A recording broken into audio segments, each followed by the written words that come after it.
Hello, everybody. Welcome to the Neurofucked podcast. I am your host, Haley Olivia, and then we have this other host right over here. What is your name? The other host, Jackson Rosa, and we're so excited to have you today.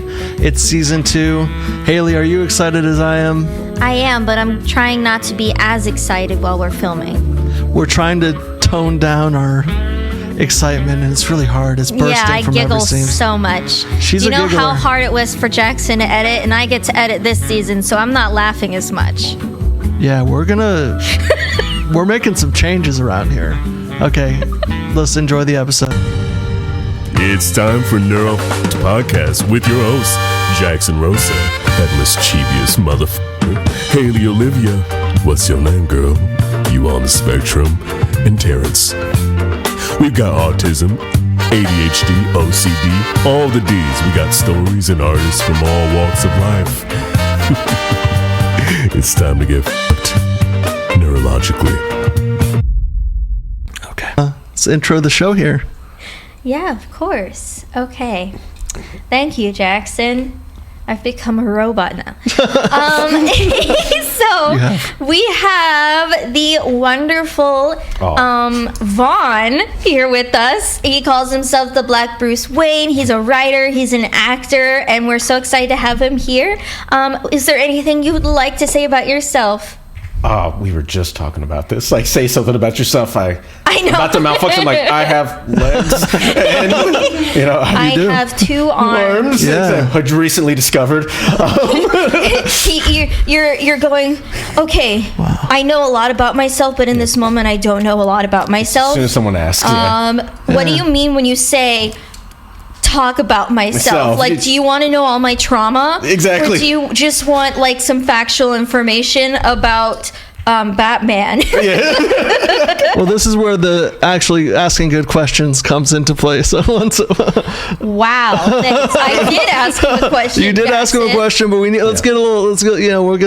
So when did your love of Batman begin? No pun intended. Oh, I was like, that was beautiful. Okay, so something traumatic happened to me at a young age. Yep, here we go. That's what that's what I said. Don't worry, I want people to keep listening, so I won't say it. But it was a very young age, and I felt anybody to talk to or vent to, and to this day I realized, like, that event when I was a child, when I was 6 years old, it had changed me, how I was. And I remember after this event, I remember I know it sounds corny, but this is genuinely what it was. I was like, yeah, I'm going to make sure, like, if I see anybody that's in pain or hurt or anybody needs someone, I'm going to be there in any way that I can. And it wasn't until, but I was like, oh, I'm just a weirdo. Everybody's, where I'm from, everybody takes pride in being tough and being distant and, not having emotions, not being sentimental. So I was in a comic book store and I just picked up a Batman comic, and like, he said something that was just very similar to that, is like, when he saw his parents get killed, he was just like, I'm gonna take an oath that I never again I'm gonna be in a place like where I can't do something, and if I see any wrong in doing, any injustice, I will do something about it. And I was like, this is somebody I understand. It was the first time I felt seen and understood. So like an immediate connection to the material. Yeah. Oh yeah. And just he understood, I think, even to this day, more than anybody I know, that there are just certain things that happen to you as a child that you can't change and you can't get over, but you don't have to keep it as a negative. You can use that to be positive, or try your best to make it as a positive, and to make sure that no one else goes through the same thing that you went through. So yeah, exactly. Flipping something that has happened and like turning it into that energy, or something that could turn into rage or turn into bitterness, into an actual thing that helps the world. Which definitely speaks a lot to your character, that's for sure. Thank you. That you turned that around, and that just says how passionate, how empathetic, how loving of a person that you are.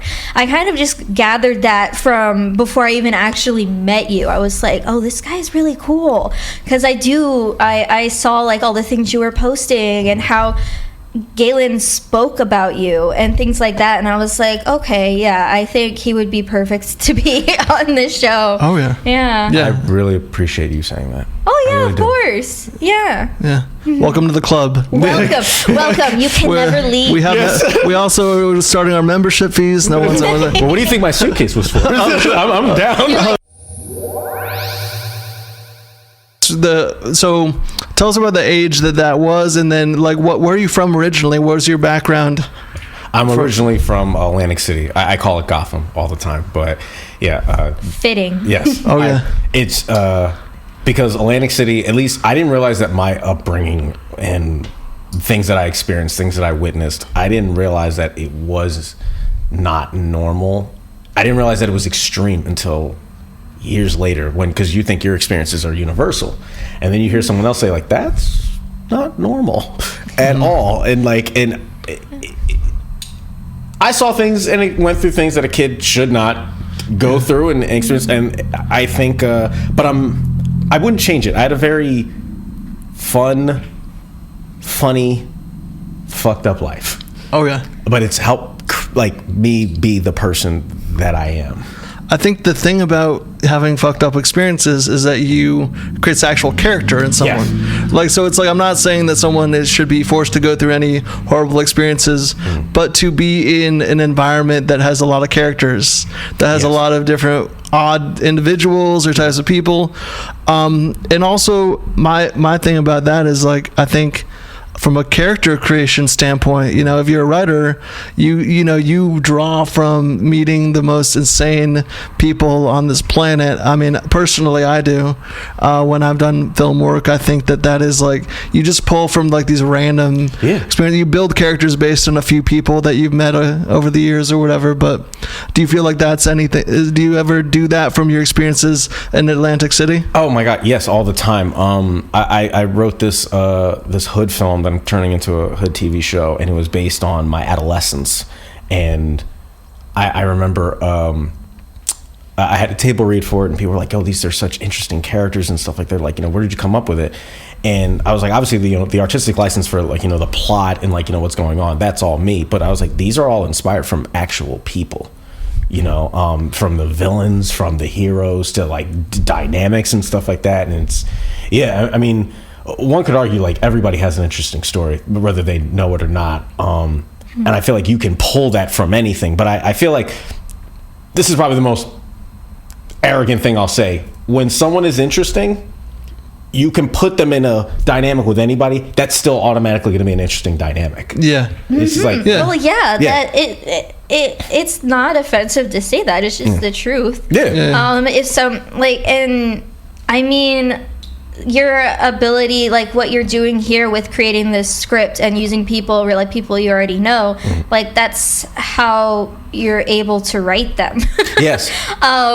You can create characters, that's cool, but it's always going to come from your experiences and people's behavior and the way they act and things that, even if it's subconscious, they're all going to be also a part of yourself, and they're all going to have a piece of your personality in them too.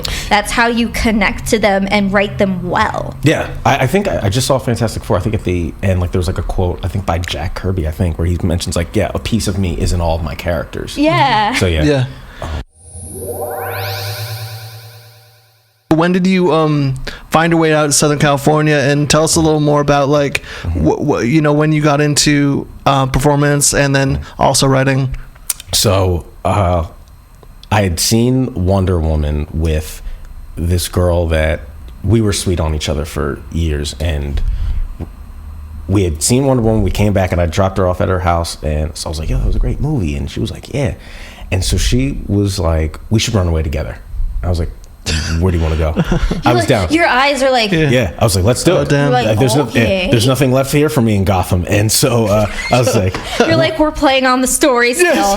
My whole life is the story." Oh yeah. So she was like, "LA," and I was like, "Well, that's where I want my career to go anyway. I want to write," and she wants to get a tan. I don't know what her stakes were, and her stakes were a little lower.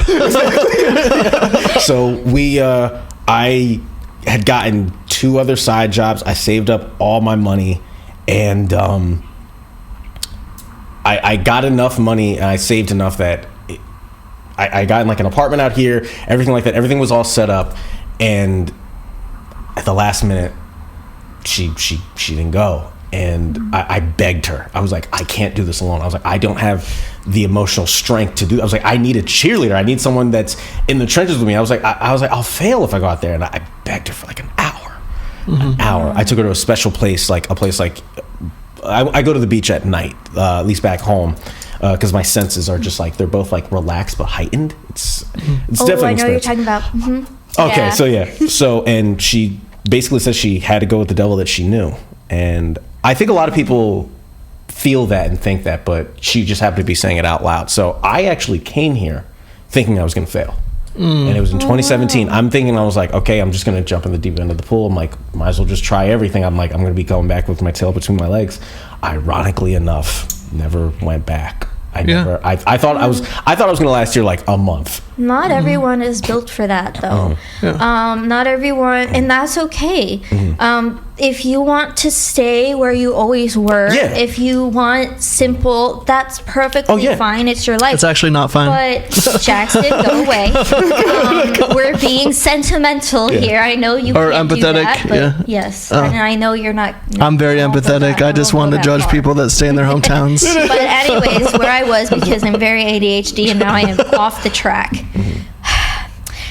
Where was I? You're saying that it's okay for people to like stay where they're. Thank you. Yeah. And it's okay, but you, even though you were scared, you still did it anyways, and it was a process of you going, I can't do it, but your feet are still moving. Yes. And that was me and my sister too. I'm sure all of us have experienced that feeling, of being terrified, but still doing it anyways. And I know a lot of the greats that we look up to who have been successful in the business were like, I was absolutely terrified, and I still am sometimes. Yeah. But I don't stop, and that's what bravery is, right? So. Yeah, and the more you think about it, it's like, it's just is your mind. Your mind is like, in survival mode. You and your mind are both in survival mode. But at the end of the day, you are tricking yourself into thinking that you're going to die by doing it. Like, it's like, when that survival instinct kicks in, you either go through with it or you don't. And I think, sink or swim. But also, what actually happens what is the worst thing that happens? You move back. Like, that's actually not if you really think about it, death is probably the worst thing that you could do when you're in survival mode. So, but I'm still thinking, I'm thinking like because my mom at the time was like, what do you like? Are you think you're gonna be okay? I'm like, no, I'm probably gonna end up giving hand jobs for pizza money somewhere. I love. Did your mom laugh at that? Or she did. She did. I got my humor from. That's good. Okay, well, that's good. I also have same humor. I have a morbid and dirty sense of humor too. So yeah. Oh yeah. So we can just fly high here. Well, Let's keep going. I'm trying to make sure. I'm trying to make sure Haley feels comfortable to let off some. But anyway, so basically, what you're saying about that is, I just wanted to add that the phrase "take the leap and the path will appear" means a lot. And a friend of mine, one of the friends that was on this podcast, I think that's a reason I grew my business. Like, I literally moved into here to this place. I escaped the roommate life. I basically got I as opposed to staying in the comfort zone, or that, what do you call it, the post-college comfort zone, where you're hanging out with similar people, or you're hanging out with this or that, and you're not really going anywhere. You were going places, but you're going there with the wrong people. Anyway, point is that take the leap, the path will appear, as opposed to thinking you're going to take the leap and fall. Yeah. I mean, I still am grateful for her, because without her, I would not even thought to come here. She was my motivation. So, I mean, maybe that was just her purpose. I mean, and maybe I would like to believe that maybe she just realized hey, that's his path, not mine. And I'm hoping, whatever she's doing now, if I could ever see her, say something to her, it'd be like, yo, thank you, because without her, I would not have been here. I would have been complacent. Shout out if you end up watching this podcast. Shout out to Harley Quinn. That's her nickname. Harley Quinn. That was her nickname. Nice. Well, I think that's good. I mean, that's good. It's a positive outlook on it. You probably heard a lot at the start, but And our travels here, because you're a native to LA, so it's not really California. Well, California, not LA. Sorry. So he's Northern California. Yeah. I'm from the East Coast, so I'm from Florida. I'm from Jersey, yeah, obviously. Jersey. You're like, you're from Jersey? Yeah. Oh, wait. That's what I process when I hear East Coast. I'm like, New York, Jersey. Yeah. Do people actually say East Coast when they say Florida, though? No. Yeah, that's what I was going to say. Whatever, That's why I got excited. I was like, but that was me being narcissistic. I'm like, she's from where I'm from. No, you just got excited. It's okay to get excited, Jackson. Florida, you just say Florida when you're from Florida. You're not I'm included in the East Coast. What part of Florida? The hesitancy. I'm just gonna say Orlando. I'm more of an Orlando than a Miami guy. I don't even like Miami. I went there and I was like, there's a lot of really beautiful culture there, but like it's just not my place, and I was never a partier. So here we are. Too pale for Miami. No, I saw your face over there getting closer to the mic to say something. Too pale for Miami. I'm pale. Almost said I'm the same, not too pale for Miami, but I'm like, I don't drink. I'm not too pale for Miami. You're waiting. Oh, same. Yeah. I'm pale too. Oh, yeah. We can be pale together. You also, I don't drink either, so yeah. Oh, yeah, yeah. So that's why I was like, I'm more of an Orlando guy, but yeah. Orlando makes sense. I was still talking in Jackson. We all talk. These are all how conversations work. Things happen, people say things, and then you keep going. I like to bully her a little bit. That's our dynamic. You look slightly worried for a second. Yeah. So No, I'm like how do you put it? I'm like trolling level condescending, just really slightly condescending, but it's a character, it's not me. I love that. We have fun here. Well, I have fun here. Listen. Well, I did. Yeah, exactly. And I could always tell someone to leave my apartment. That's the power of paying rent, of paying mortgages. You can always say, get out. Get out. If you don't like it, get out.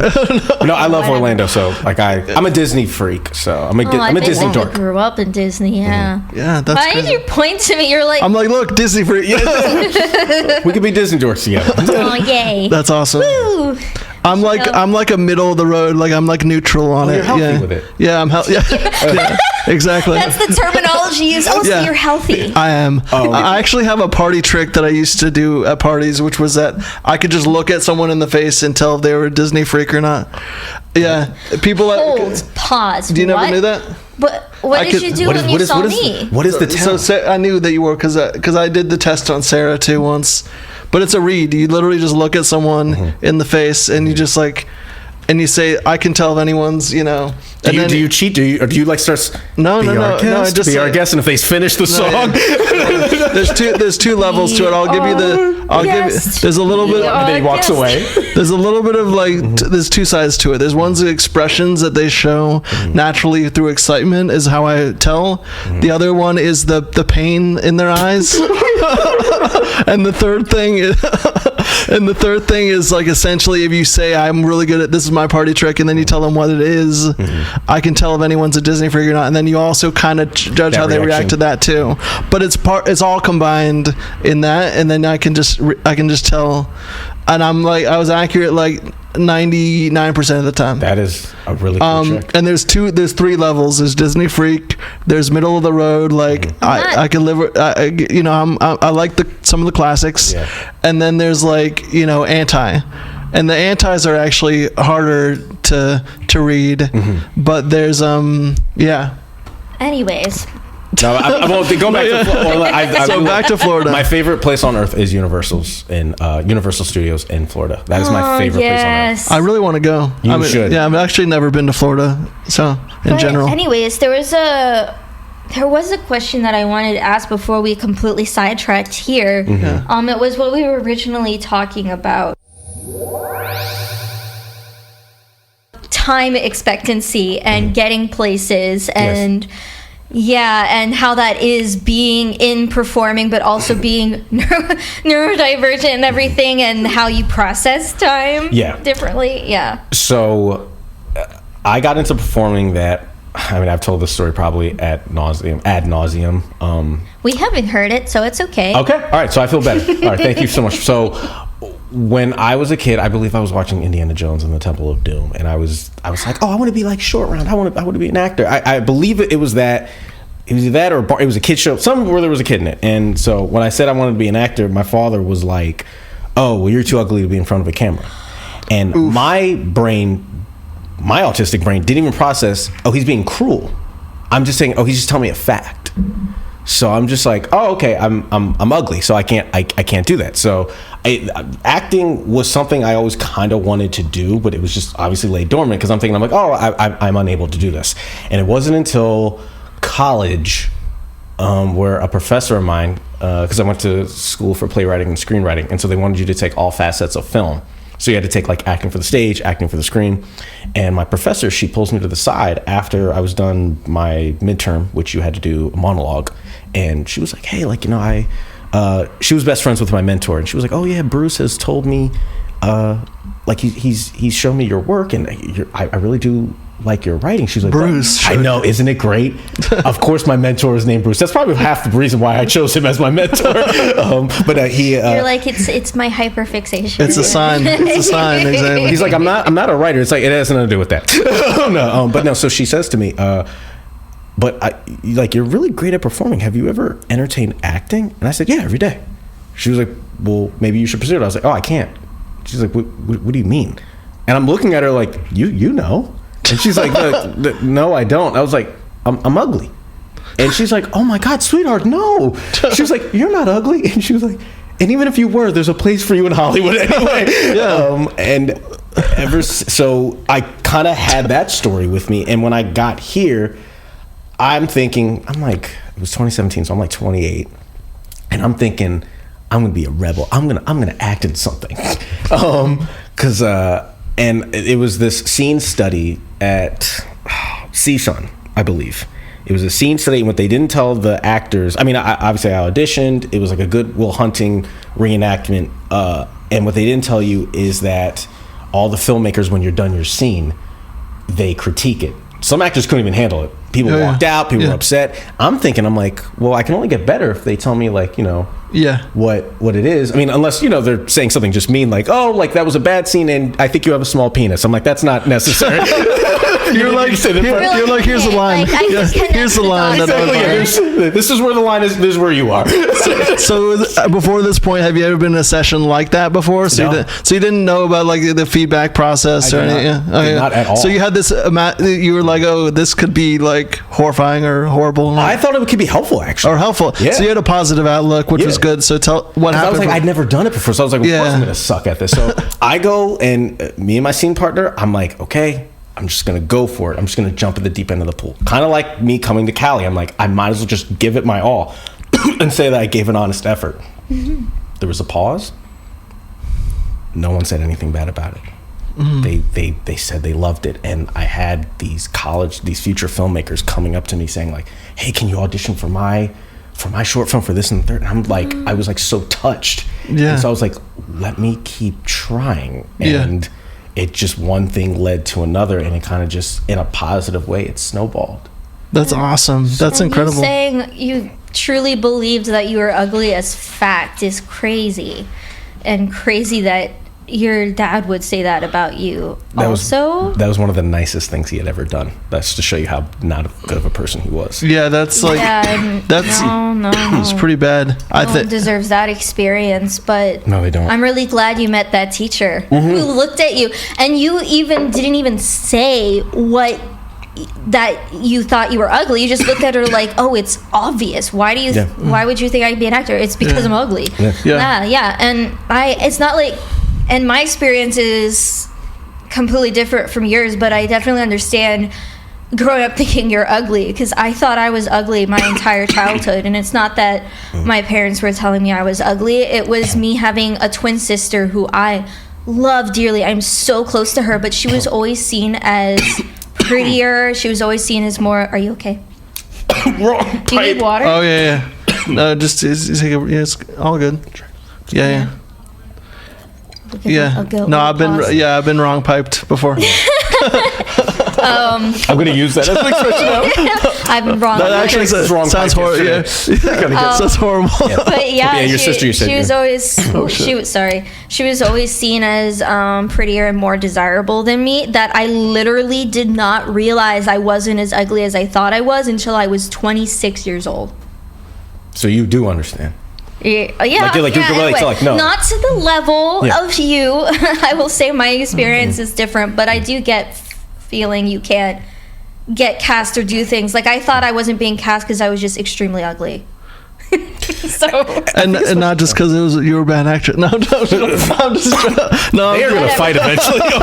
You're just gonna hear punches and screams. No. Haley is absolutely talented, and she's way too hard on herself sometimes. So she's super talented. But I just want to say, because I always like. Yeah. This is my sense of humor. So, but just let me clarify. I'm not an asshole. But like we essentially disclaimer at the beginning of every podcast. Disclaimer: I'm not an asshole. Fine print. Jackson's playing up a little bit of a character. Yeah, cool. So essentially, like, I was talking to my friend the other day, and this has to do with, like, he's like, yeah, I've just met a lot of autistic people that are just finding out that they're hot in their 30s, And I'm like, or like having a glow up or having some sort of thing. I'm hot or no, but Haley, you're a realistic idea of where I am. Yeah, no, but that's not the point. Is that the point is that it doesn't matter.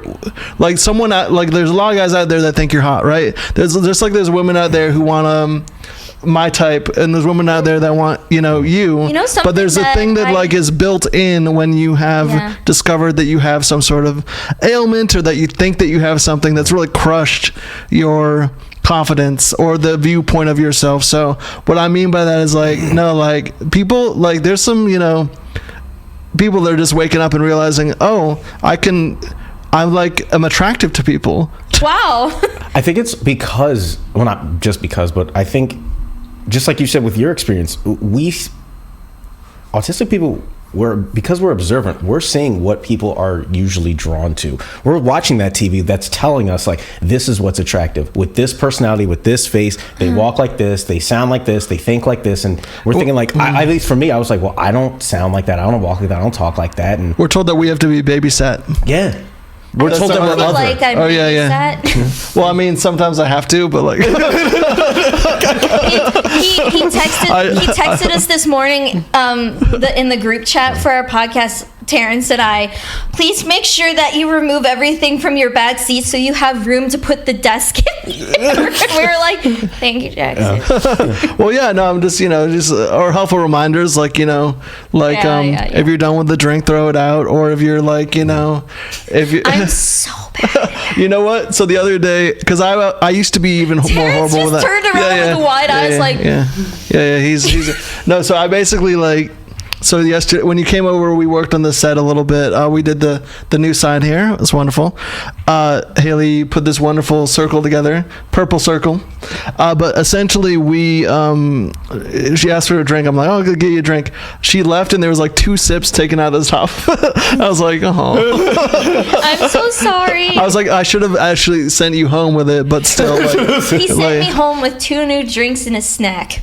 Yeah, that's what I mean by fathering it. Before I left, he was like, here, let me get you some snacks. And do you want this drink? Okay, here's another drink for you. And then I said, make sure to have lunch before our next session. I forget to eat. Do you forget to eat? I do. I only eat when I'm starving rather than when I'm hungry. I don't think I can describe to somebody what hunger feels like. I know what starving feels like. Yeah. Yes. Your brain doesn't register you're hungry unless it's your stomach is cramping. Yeah. I don't register any of it, and that's why I'm always hungry wherever I am. I thought and and it's frustrating because you're like, I thought didn't I eat something? Mm-hmm. Why do I feel so terrible right now? So Haley knows this about me, but when it comes to scheduling, I basically had to take a very serious approach to it, and I write out my whole day. So I write out my whole day from I even write wake on my thing, I'm not gonna wake up tomorrow. I write wake, it wasn't in the schedule. Someone will know. Yeah, exactly. I literally write wake. I didn't wake up. It was the schedule. I have one that's SST, shower, shave, teeth, right? Clean up. I have one that's lunch, dinner, right? I put it all in the thing because I have contracts and I'm working, doing a bunch of stuff. So you need to add back in the basics, because I think that like my brain will get so hyper focused in whatever thing I'm doing that, and I do one thing at a time, that you need to like basically like have your next 7 days, have your day written out. And so that's and that's what makes does anyone have issues when it like, I know Jackson discussed it with me, working in an office environment or really working for any company, as someone who's on the spectrum, is so hard that you burn out within the first like 3 months. Go ahead. No. See, because what? No, you're probably gonna got it. No, you said because. You're probably gonna take the words right out of my mouth. I forgot what I was gonna say, so go right ahead. I feel like you're cheating. I feel like you remembered, but I can't prove it. I don't know you enough. So,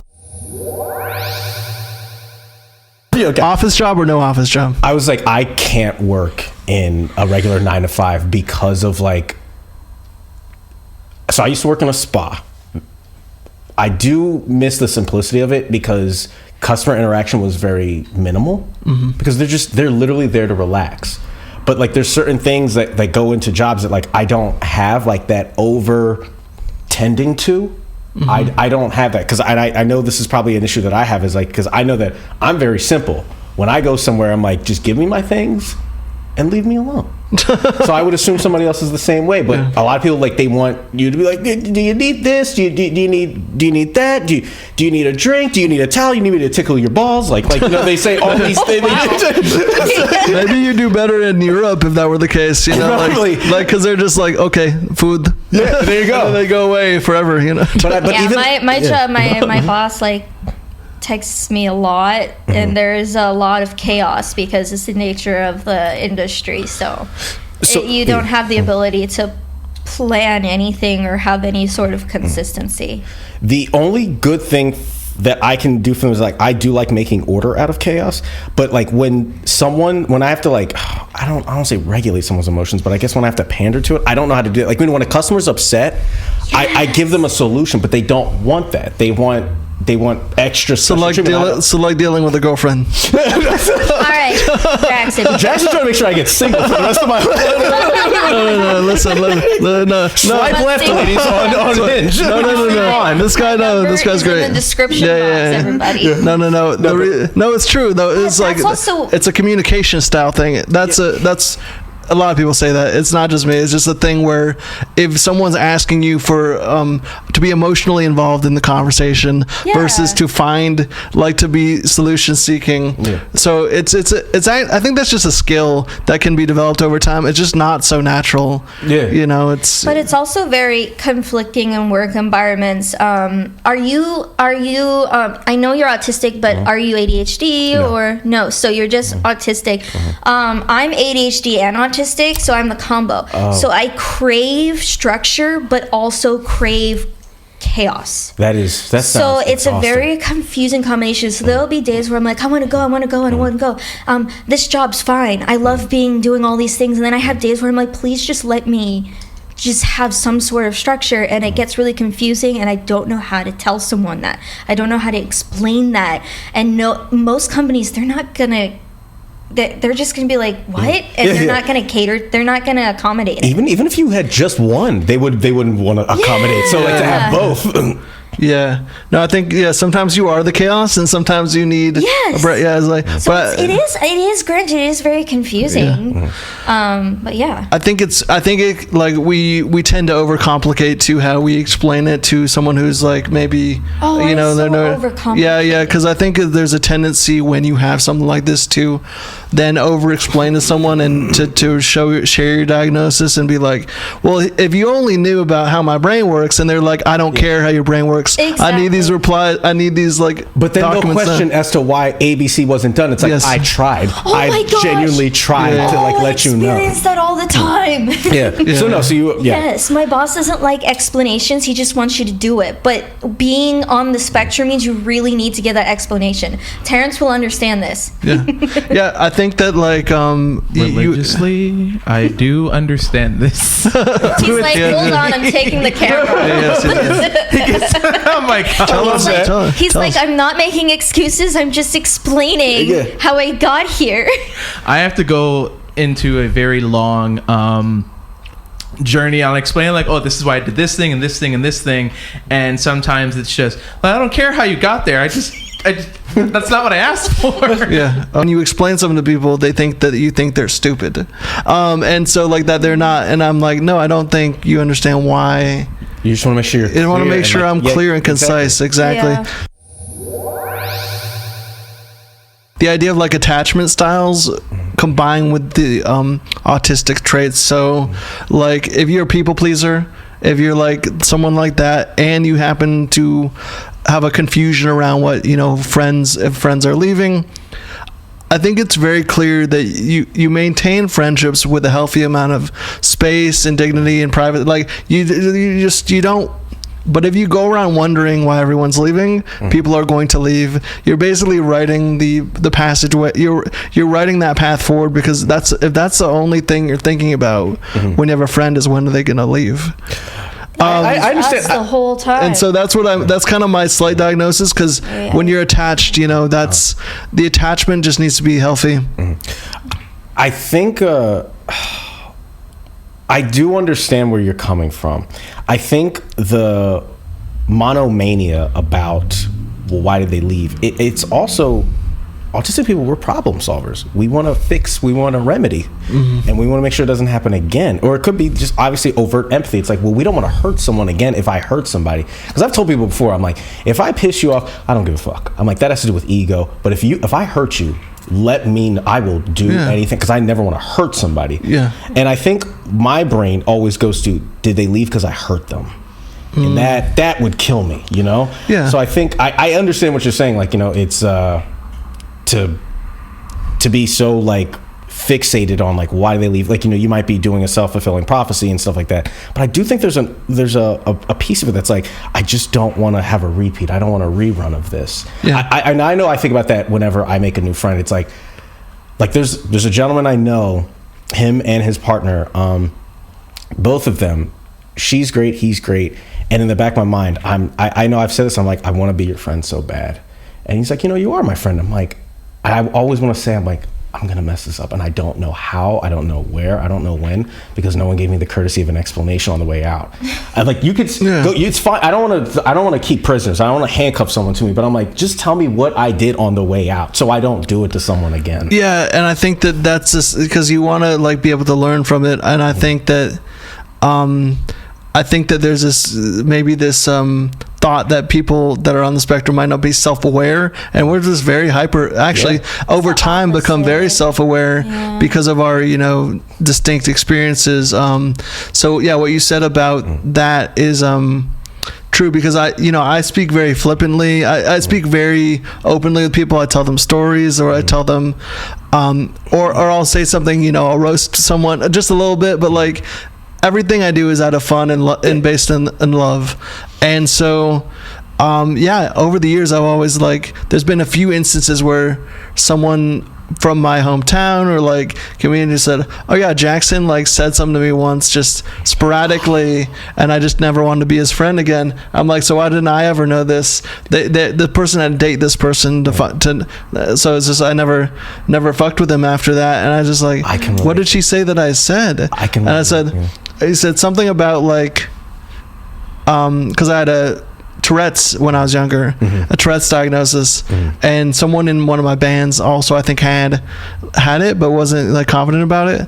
And then I just jokingly said, nah, I didn't I did something kind of dismissive, right, but just very impulsive style of speech. And I just usually never read that anything hurt anyone unless someone tells you. Even if it was just something said out of just randomness and chaos. So I do think that there are people that will hold on to stuff, and you're like, I didn't ever think I was bullying. I didn't ever think that I was bullying anyone. But you never know what anyone else is going through. So at a certain point, it's between them and a higher power. Because at a certain point, it's not even between them and you. It's between them and their own confidence. They're in their own thing. And there's only so much responsibility should be put on one person, even if it's just one thing that was said. So I think that's I really, really extremely let go of anything that is just like, this is clearly between them and themselves, or this is between, and it's not to not take accountability for saying something, it's to be like, this is between them and whoever else. Well, it's also not your responsibility to guess why someone's behaving or reacting to you in a certain way. You can be self-aware, but you don't have to drive yourself crazy if they're not going to give you the courtesy of an explanation or a conversation. Then you're just going to be like, all right, well, we'll just have to move on. I think I'm not going to beg. I think more neurodivergent people need to realize that is that, like, it's not, no matter what these people tell you, it is not your fault. They have their own paths, they have their own, like, neuroses and like their own eccentricities and stuff like that. And like you said, like, they did not verbalize, like, it takes two to make a relationship work, any type of dynamic. Even a business partner, you can't just be like, hey, you want to open up a McDonald's, and I just stare at you. Like I just and then they stare at you, and then a month goes by, and the person that stared at you is like, so when are we opening that McDonald's? And it's just like, dude, you never said anything. I was serious. Have you ever had that situation where someone like they were mad at you, and then you're like, well, what did I do? And they're like, you know what you did. It's like, no, I don't know. That's why I'm asking. My whole life. You're crippling us. I'm so confused. Exactly. It's like, I'm asking because I genuinely want to know, but they're just like, well, I'm going to deny you that explanation so we could just run around. But I really do. I learned to, so you got to learn to just, with those situations, you got to let go, and you got to say, if they're going to play me like that, if they're going to play the fiddle, they're going to play victim to something, and they're not going to tell me, then this is between them and God. That's my new thing. It's between, like, I'm not religious at all, really, but like I say, that's between them and God, because it seems like it's not really a problem with me at that point. It's something that they're holding on to. So so if anyone has a problem with me, come to me directly like an adult and talk about it. Yes, we can talk about it. And we can. Yes, we can. I agree. We can discuss. It's fine. Like, and I think a lot of people are so, like, it's just all of their inner traumas, all their issues. They're just so focused on keeping things happy and smiley that once anyone's upset about anything, they're like, well, we gotta go. Like, everything's falling apart. Like, we can't have a conversation or talk about it. We gotta go. It's a shutdown mentality. It's a flight, fight or flight. So I think there's a resiliency that we might have in our own separate ways have developed, and I think that this is a good podcast to kind of show that, like, hey, there's all the different sides to being on the spectrum, but this specific thing is like, we have to build up a different level of resiliency socially to kind of rebuild our, I kind of call it our toolkit. But like, because we had to be cued in and hyper aware of like, and we almost sometimes have to be to hold in, how are we affecting others? What does that communicate to a child is that you need to essentially, the world isn't going to, there's a positive and a negative. The positive is that the world is not going to adapt to you in every single moment. You have to know how to cope. You have to know how to put the things together for yourself so that you can like have a normal dinner with people. Which is, but that's so just saying that's why it leads to depression and stuff like that in autistic individuals, because we're censoring ourselves. We are minimizing our own issues. I didn't mean to cut you off. I'm so sorry. No. Yeah. Keep going. No, it's just like that's just so dangerous. I don't think people realize like how dangerous that is for anybody. Anybody, whether they're on the spectrum or not. It's just like, no, you need to learn how to just be silent and not disturb people's quote unquote peace. It's like you're telling them that their peace does not matter, and that's not how it should be. Yeah, granted, like they did, like I was getting pretty extreme. I was like it wasn't like I was just like hot and bothered. I was just like, so basically like so speaking in terms of like auditory issues, like hyperstimulus, what were your major triggers, and then how did you learn over time how to deal with them? So I was like 4 or 5 years old, and it was an AT&T commercial, and every time it would come on, I didn't realize this at the time, I would have freakouts. There was some tune or some noise, and my mom, just being a mom, no one knew what was going on, trying to like hold me, make sure that she know like, I'm here, this and third. We're not knowing what it was. Thank God my mom's observant and just started peeping like this same commercial happens to be on, that this is what's causing him to just freak out. I still can't process lyrics to songs. So growing up, that was rough. People were like, did you hear the new? And I'm like, yeah, it goes like, that's not the Jay-Z song. Yeah,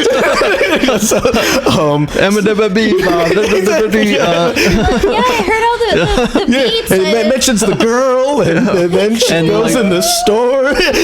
Something about big pimpin'. Exactly. So that's all I heard. Yeah. So or even just styrofoam, that is like my arch enemy. Styrofoam, Sharpies, like there's certain noises, it's just like and I'll start like jerking around, like just like malfunctioning. Physical response. Yeah. And people are like, best case scenario, they're like, you're being dramatic. I'm like, you don't know, like you don't understand. So yeah, there was a lot of situations like that. But to counter that, I judge songs by their melody, and I'm like, I can tell people like the specific note that like it moves me, it touches me, it makes me like tear, and I don't know what it is, but like just the other day, like a week or two ago, they were like, really? And I was like, yeah, and they're like, give us like a soundtrack or something like that, because I like scores, I like instrumentals. Oh yeah, I've done soundtrack work, so I love all that stuff. Yeah, that's what speaks to me, or video game scores, all that stuff like that. So I was like, oh, pull up Edward Scissorhands, and they're like, okay. So, and I don't like actively listen to it, and I was like, okay, this is the song. Okay, it's coming up, and it's like right there. That's the note why I like this song. And they're like, really? They're like, it's that specific. Just that specific. Yeah. So not a chord or a note, like the whole like section, or it's just like that one. Sometimes like there's certain songs I'm like, I just like that one little piece of it. And like I listen to Chill Hop. What were you about to say? And I get sorry, I was putting my hand up like but I was like that with the Rugrats theme song. So growing up, I would hear the first note, duh.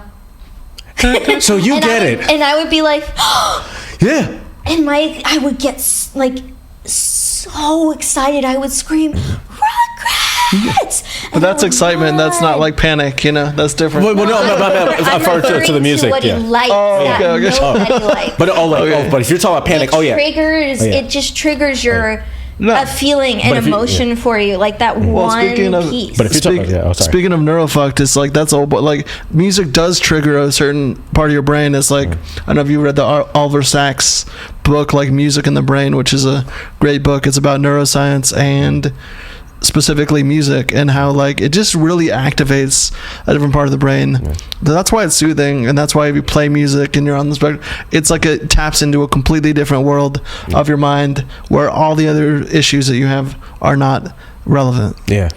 Same thing if you're on the someone on the spectrum or has Tourette's or has movement things. Does sports, when they're in the game, they're activating different parts of their brain, right? So the reason I say that is because so specifically, like if you can focus in on the music, you can then it will soothe you. Yes. So do you feel like if you're listening to a score, those parts of your can kind of like subdue a little bit? Yes.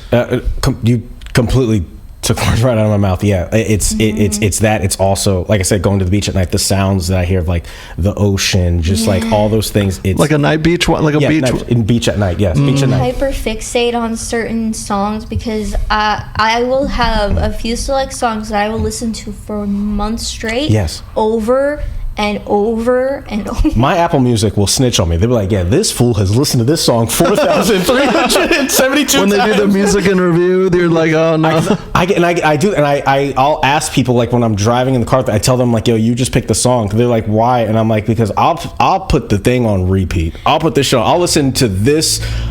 Let's say the Rugrats theme. I'll listen to that like the whole trip, and I'll be fine. I'll be absolutely fine. And when did you realize that you did this? Because I didn't realize I did this until we did that interview with Brooklyn, and I had brought Brooklyn to the set of the Florida Project for the entire filming. every single day I would play Bastille. It is a core memory of hers now. Bastille.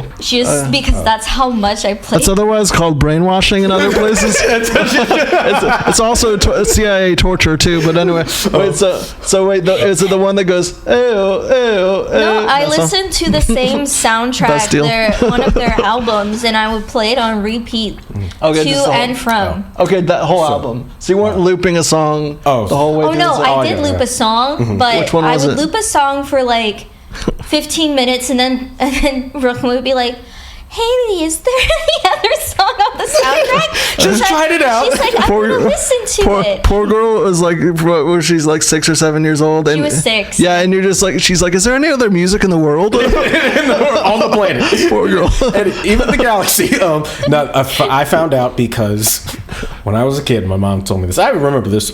She was like, hey, like when you were a kid, you didn't ask for a lot, but what you asked for was always extremely rare. So I was like, can you give me an example? She was like, when you were a kid, you came up to me and I was like, what do you want for Christmas? And I said, I want the RoboCop 2 soundtrack. And so she was like, that's awesome. How do you, this is before you could just go online. This is before YouTube. This is whatever. And my mom, God, she's so awesome.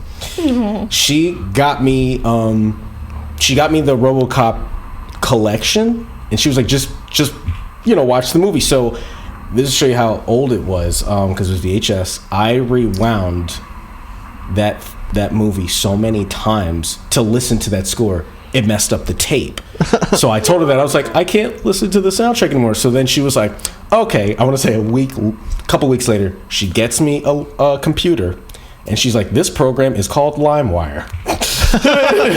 Your mom introduced you to pirating. That's incredible. Before we wrap up, I want to talk about a few other things. Yeah. Specifically, you said you were diagnosed. What's the when you were younger as well? Yeah, I was younger. What's the importance of like your mom's role and your specific upbringing, and like what did you have parental help? Did you in that field? What were the things that helped you take a step forward after getting diagnosed? So, my mom is definitely the reason I am alive today. Without her, my father was very abusive. I had a brother that resented me for many, many reasons. I found out later in life, like he straight up told me like it sucked being my sibling, because he was very much a cool guy. He was very much a cool guy, very funny guy, very charismatic. But he straight up said to me, he was like, being around you, I didn't want people to think that I was weird too. And that's how it just, it was. Yeah, so, but my mom, she was a tough, tough, proud Puerto Rican woman, but she found just enough of herself, that maternity and empathy, because that's what I needed, was that empathy. She gave me just enough that I didn't go straggle off into a darker path or a self-destructive path or a self-harming path, but she let me be myself. And I feel like a lot of autistic people, it's like when you think of the people that they're close to, people that they cherish, it's people that allow them to be themselves, and they don't give them grief for it.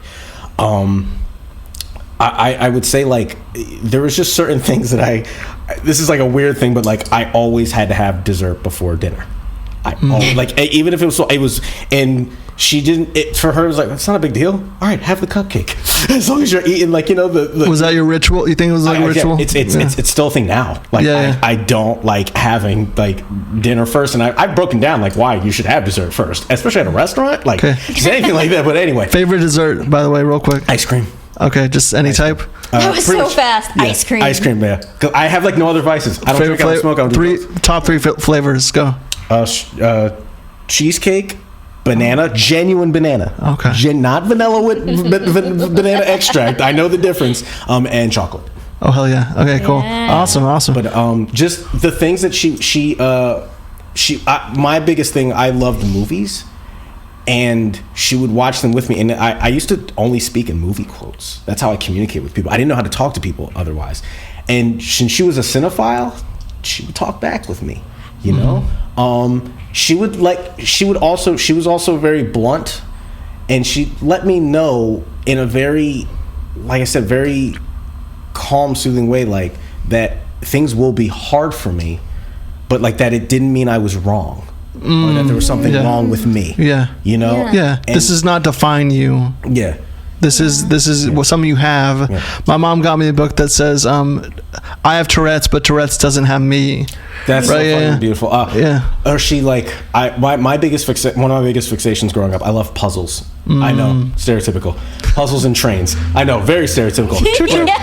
But like, I remember like, for example, like a friend of mine when he passed, like no one knew how to talk to me, and people still didn't. No one was really there for me. She got me a box of riddles. And like that's like just things like that, like those things of like, here I care, or just and the fact that like you can be exactly who you are. I'm never gonna give you grief. I'm never gonna make you regret looking in that mirror. Yeah, and that's what you need. That's the nurturing someone like that needs, because that's so awesome. That's beautiful.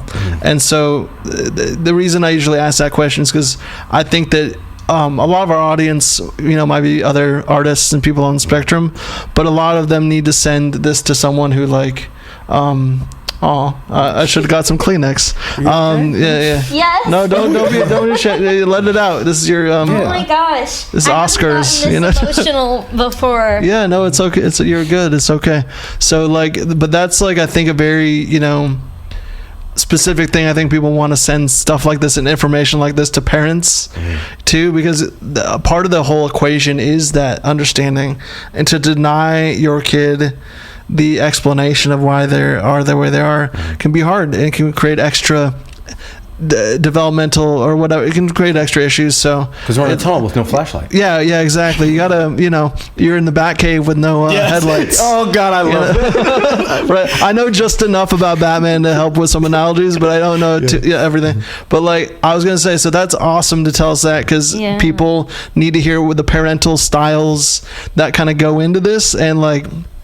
Also just had to take the pressure off when you're around someone that has autism. The best thing you can actually do is just unwind and detach from any ideas you have about it, and just be chill.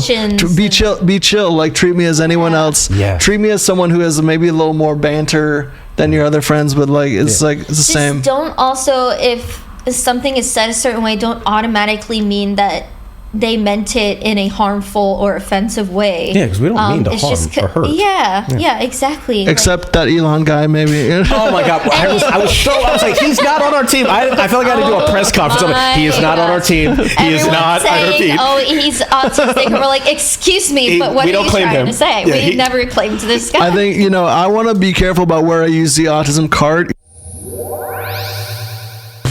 Well, that's cool. Okay, well, to wrap it up, I just want to ask: is there anything that you're working on right now you want to tell us about, that you want to plug, or like any like upcoming projects, or special advice too? Whatever one you want. There is a project that I'm working on, a short film. It's called The Sounds South of Heaven.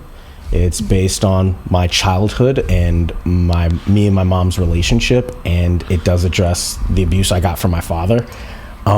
But it's essentially about, this is not me snitch on my mom, she's not this, but it's about this woman who she robs convenience stores, and her and her son are getting abused, and so in the middle of the night she takes him, and her man is a corrupt cop.